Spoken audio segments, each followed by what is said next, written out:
Artero is a Spanish company founded in 1909.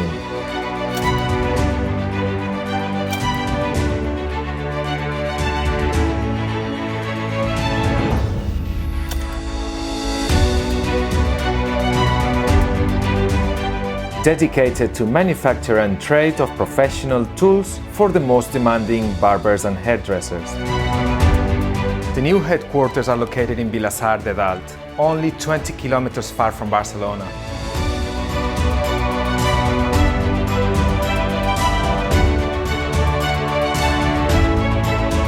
Within the Spanish territory, there are 4 Artero shops and showrooms: Vilassar de Dalt, Barcelona, Madrid, and Valencia. In 2014, Artero expands internationally and opens a branch in the United States, located in Jupiter, Florida. In March 2020, opens the second international branch, located in the United Kingdom, in the city of Huddersfield. The acquired experience along the years has allowed the company to grow, to manufacture and to offer all the required equipment to satisfy the best barbers, hairdressers and professional stylists.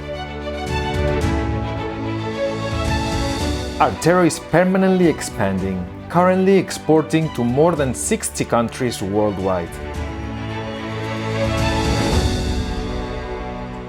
Before talking about the correct use of hairdressing scissors, we'll very briefly explain the manufacturing process.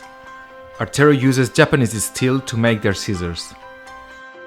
After the design department defines and shapes the product, the measurements and dimensions are entered into the numerical control machine so that it can start creating the blades. The soldering process unites the handle to the blades, after which the scissors are polished and sharpened. And practically all pairs are then ready to be packaged and sent to the client. Hello everyone, my name is Alex Artero and today I will be talking about the hairdressing scissors, one of the most precise tools in the cutting industry.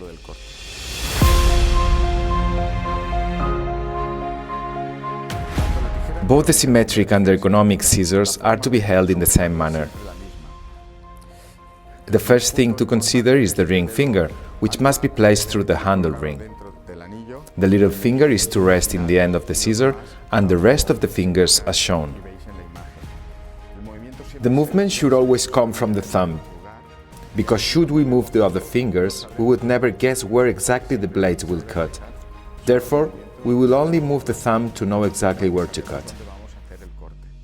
Additionally, I want to highlight that it's very important not to put the thumb too far through the ring. You should always work with the tip to ensure maximum agility, especially when using scissors and the comb in combination with one another. That's to say, if we position the thumb too far through the ring, it will be difficult to let go and make this change. If we use a tip, all these movements are very easy, quick and agile. I want to remind you of the importance of the little finger, which in many cases is not used out of habit. But it's something that truly facilitates work and greatly improves the hairdresser's posture. Without the little finger right now, if I let go of this pair of scissors with my little finger, I lose control of them.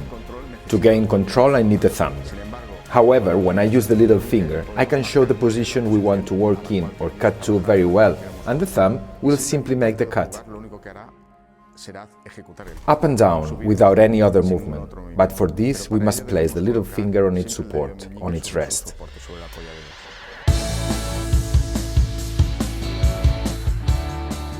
Hairdressing scissors are often measured in inches, ranging from the smallest sizes such as 4.5 inches up to 8 or 9 inches. As a reminder, an inch is 2.54 centimeters. And when we talk about scissors measurements, we refer to the total measurements from the very tip to the rings.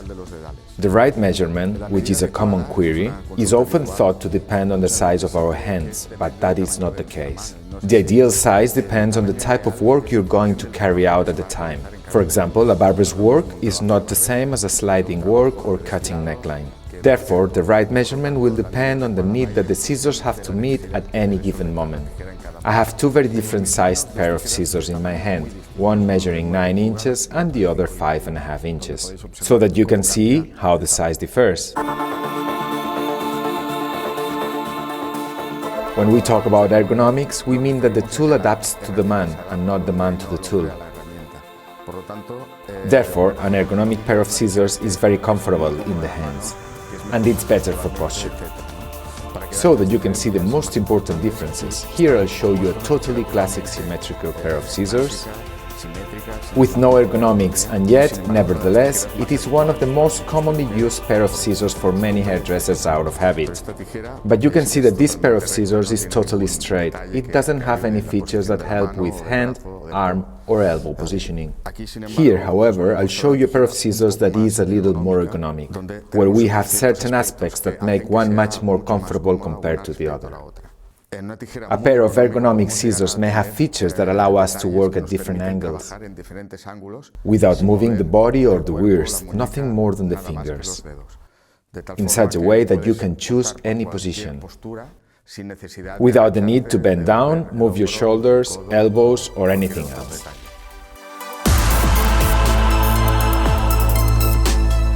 Another important difference to highlight is whether the pair of scissors is straight or offset, and you'll see that the angle is totally different. With symmetrical scissors, which is the pair above, I'm forced to raise my elbow and shoulder to be able to cut.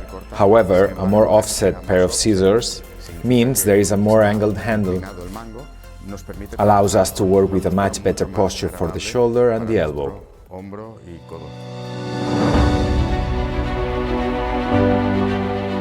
A very important aspect is hardness. The hardness will determine the durability of the blade, and therefore the lifetime of these scissors. Alloys are what will determine the different levels of hardness. And the most common alloys in our scissors are 440C, ATS 314, VG10 and Swiss powder. And all these vary from 58 Rockwells to 63. The machine that measures the hardness applies 150 kilograms of weight to a diamond tip, and this is how we know the level of hardness. It is important to emphasize that the hardness must be uniform on both blades and along the length of the blade. If one section is stronger than the other, it's going to wear the weakest part away, and therefore the lifetime will be shorter than expected. You should also remember a key point, that with better alloys, with harder alloys, they always have a very high carbon content. This will produce a high cutting capability and maximum steel hardness. As a point of reference, diamond is 100% carbon when found in nature. And it is, as you know, the hardest raw material that exists on our planet. Titanium is a coating, therefore it is not an alloy. It's an external layer that is applied on top of the steel alloy and can be found on the handle or on the entire product. Its benefits are, firstly, aesthetics. Secondly, blade protection, and it prevents allergic reactions that the hairdresser or the client may have. When we talk about cutting scissors, we can differentiate between two distinct types of cutting edges. One would be a micro-serrated edge and the other is a razor edge. Each one has its own benefits and distinct qualities that makes them the best suited for one use or another. The micro-serrated blade is harder, more rustic, and allows us to work with dry hair that does not slip when cutting. This edge is not appropriate for slight cutting, but it is for cutting thicker or longer sections of hair. However, sharp razor-edge scissors give a very smooth cut, sliding through the hair and achieving a textured effect.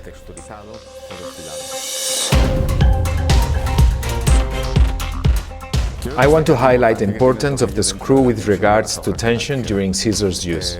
We work with a range of scissors from those that have a basic screw that does not allow any adjustment, to others that have the ability to be adjusted by hand without tools, and others, however, that can be adjusted very easily but require a small part to make adjustments. Additionally, the most sophisticated and high-quality models have a shielded ball bearing inside, which makes the movement between the blades extremely smooth.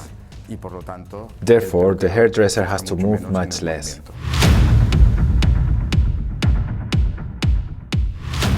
Something still widely unknown is the fact that there are right-handed scissors as well as left-handed scissors, and they are not the same. In my right hand I have right-handed scissors, and in my left hand I have left-handed scissors. As you can see, they are oriented in totally different ways. And if we turn one or the other, they are always completely opposite. The reason for the difference between the right-handed and left-handed scissors is that when a hairdresser cuts hair, they use two movements. One is visible, which is this, and the other one is simply the pressure of the thumb on the blade, on the scissors handles, so that the blades brush against each other more. If this movement is made by a left-handed person with a right-handed pair of scissors, what we would do is separate the blades, and therefore it would not cut correctly. Here is where the left-handed scissors come into play. They are made in the totally opposite way to the right-handed pair. And if a left-handed pair of scissors is used by a left-handed person and pressure is applied, in the same way as a right-handed person would use the right-handed pair, what happens is that the blades brush against each other perfectly. The big problem for left-handed people is that often they have used right-handed scissors, and for this reason, without realizing, they put their thumb through too far, and instead of pushing, they pull. That's how we get a right-handed pair of scissors to cut, and when they use a left-handed pair of scissors, it doesn't work well because they continue pulling instead of pushing. So it's important, firstly, to make yourself aware of this difference, and secondly, to practice without cutting hair, just to keep practicing, and also using the appropriate force and pressure, always pushing and never pulling. A lot of the time, left-handed hairdressers who have used right-handed scissors throughout their whole life wonder if they should make this change. My answer is yes, they should, because for this reason, it's worth it. Time to adjust is needed, but it's worth it. What you can do should also be said and highlighted. If you make this change, you must do it properly. We can't have a right-handed pair of thinning scissors and a left-handed pair of cutting scissors. To show these differences and the importance of pressure applied on a pair of scissors, we're going to show how if the right amount of pressure is applied to a left-handed pair of scissors in the right hand, it does not cut. The scissors don't cut well, as you can see. However, if I give the right amount of pressure in the left hand, it cuts perfectly.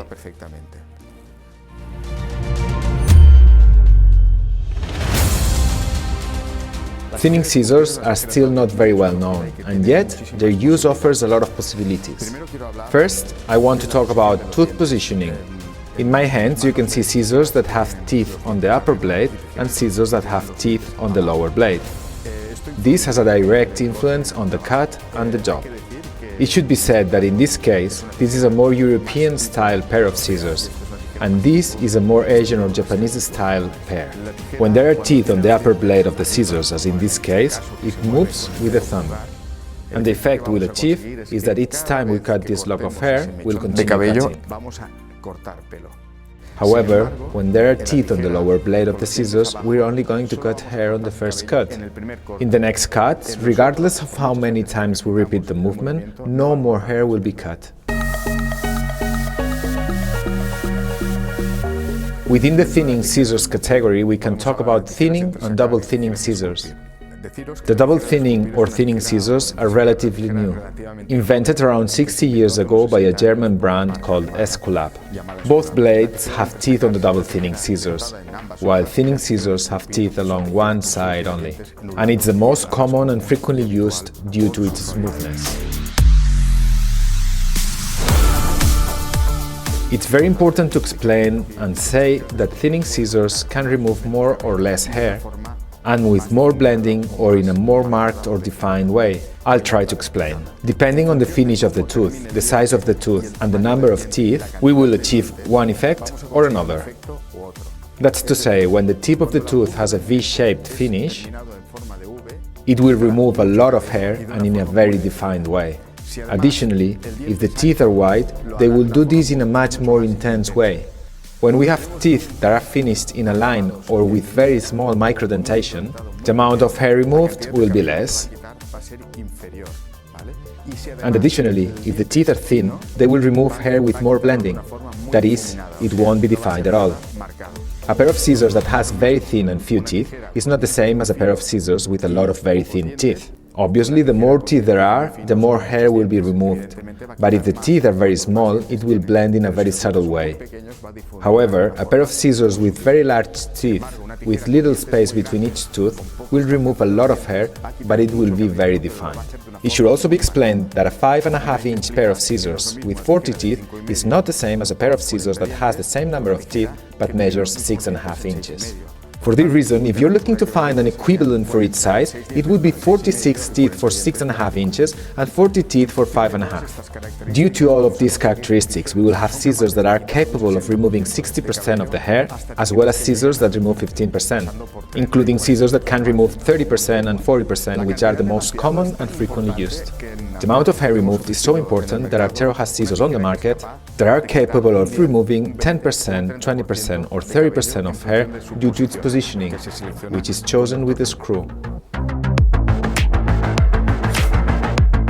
One of the points that can cause confusion or raise doubts is the curvature of the teeth. You'll see that in the majority of scissors the teeth are totally straight, as shown in the ones I have in my left hand.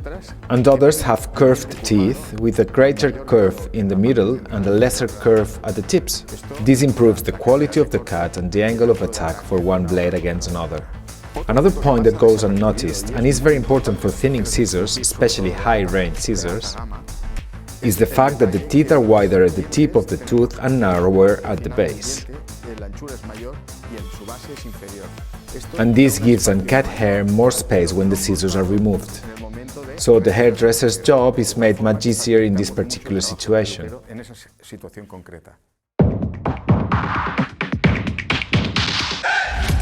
Care and maintenance of scissors is very important. Firstly, we have to take into account that the edge of the blade is very, very delicate. We are talking about razor blades edges, which are therefore microns thick. So any knock, any unsuitable friction will create a dent at the point of separation.